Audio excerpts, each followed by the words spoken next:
नमस्कार। जब हम काशी यानी वाराणसी की बात करते हैं तो जहन में क्या आता है? एक ऐसा शहर जो कहते हैं समय से भी परे है। और इस शहर की जो आत्मा है ना, वो बसती है इसके घाटों पर। तो आज हम बात करेंगे एक ऐसे ही घाट की जो सिर्फ एक घाट नहीं बल्कि काशी का धड़कता हुआ दिल है, दशाश्वमेध घाट। हर शाम यहाँ हजारों दीपक एक साथ जल उठते हैं, चारों तरफ मंत्र गूंजते हैं और एक ऐसी कमाल की ऊर्जा महसूस होती है जिसे शब्दों में बताना मुश्किल है।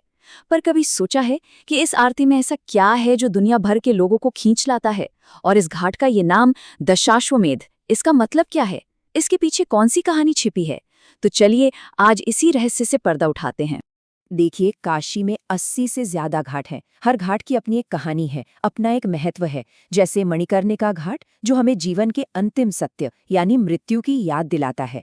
लेकिन दशाश्वमेध, अरे वो तो बिल्कुल अलग है। वो जीवन का उत्सव मनाता है। ये वो जगह है जहाँ कर्म, भक्ति और दिव्यता तीनों का संगम होता है। सही मायनों में ये घाट काशी की एनर्जी का सेंटर है। एक बहुत गहरी मान्यता है और शास्त्रों में भी कहा गया है कि काशी कभी नष्ट नहीं होती। कहते हैं कि ये नगरी भगवान शिव के त्रिशूल पर टिकी है। जब पूरी सृष्टि भी प्रलय में विलीन हो जाती है, तब भी काशी अपनी जगह पर सुरक्षित रहती है। और सोचिए, इसी अविनाशी नगरी का जो सबसे जागृत, सबसे जीवंत केंद्र है, वो है दशाश्वमेध घाट। तो चलिए अब आते हैं उस सबसे बड़े सवाल पर कि इस घाट का नाम दशाश्वमेध आखिर पड़ा कैसे। इसकी कहानी कोई छोटी मोटी नहीं है। ये सीधे सृष्टि के रचयिता यानी ब्रह्मा जी से जुड़ी हुई है। आइए इस पौराणिक रहस्य को परत दर परत समझते हैं। देखिए, इसका राज तो इसके नाम में ही छिपा है। दशाश्वमेध यानी दश मतलब 10 और अश्वमेध जो वैदिक काल का सबसे बड़ा, सबसे शक्तिशाली यज्ञ माना जाता था। तो नाम से साफ है, ये वो जगह है जहां 10 अश्वमेध यज्ञ हुए थे। पर सवाल ये है कि ये यज्ञ किए किसने और क्यों?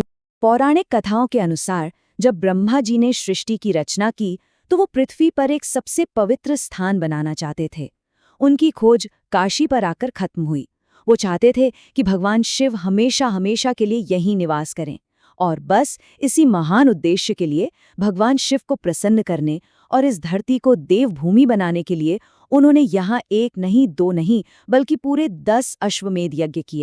लेकिन एक मिनट रुकिए, क्या कहानी बस इतनी ही है? 10 घोड़े और उनकी बलि? या फिर इसका कोई बहुत गहरा आध्यात्मिक मतलब भी है? हमारे शास्त्रों की यही तो खूबसूरती है कि हर कहानी के दो पहलू होते हैं, एक जो हम सुनते हैं और दूसरा जो हमें समझना होता है। और यहीं पर चीजें बहुत ज्यादा दिलचस्प हो जाती हैं। आध्यात्मिक नजरिए से देखें तो अश्व यानी घोड़ा प्रतीक है हमारे चंचल मन का, जो हमेशा इधर उधर भागता रहता है। और मेध का मतलब है यज्ञ, या कह लीजिए उस पर नियंत्रण पाना, उसे साधना। तो 10 अश्वमेध यज्ञ का असली मतलब हुआ अपनी 10 इंद्रियों और उस मन पर पूरी तरह से विजय पाना जो 10 दिशाओं में भटकता है। तो अब समझ में आता है कि दशाश्वमेध घाट सिर्फ एक ऐतिहासिक जगह नहीं है। ये मन, आत्मा और चेतना को शुद्ध करने का, उन्हें पवित्र करने का एक बहुत शक्तिशाली केंद्र है। यहाँ आकर गंगा जी में डुबकी लगाना वो सिर्फ शरीर को साफ करना नहीं है, बल्कि अपने मन को निर्मल करने की एक आध्यात्मिक प्रक्रिया है। तो ब्रह्मा जी का वो प्राचीन यज्ञ तो हो गया, पर क्या वो परंपरा आज भी जिंदा है? जी हाँ, बिल्कुल है, लेकिन एक नए, एक बहुत ही भव्य रूप में। हर शाम होने वाली वो अद्भुत गंगा आरती असल में उसी महायज्ञ का आज का स्वरूप है। ये जो गंगा आरती हम देखते हैं ना, ये सिर्फ कोई पूजा या रिचुअल नहीं है। ये अपने आप में एक जीता जागता यज्ञ है।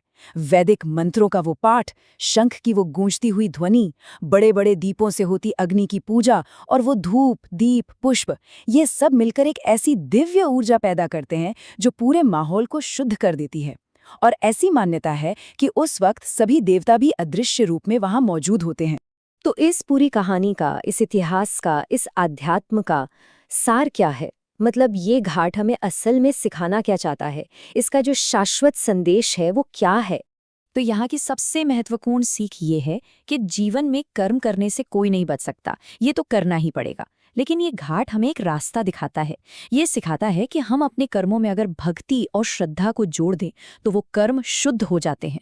वो एक बोझ नहीं रहते बल्कि एक अवसर बन जाते हैं।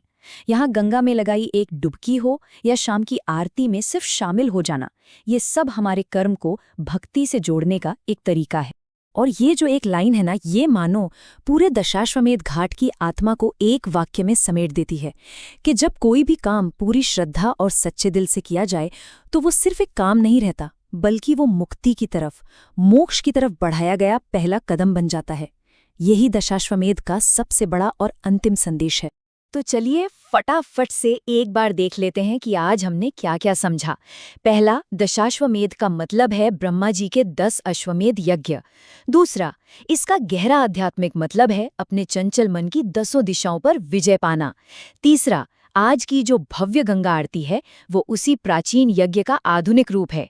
और सबसे जरूरी बात, इस घाट का मुख्य संदेश है कि भक्ति से किया गया कर्म ही मोक्ष का रास्ता है।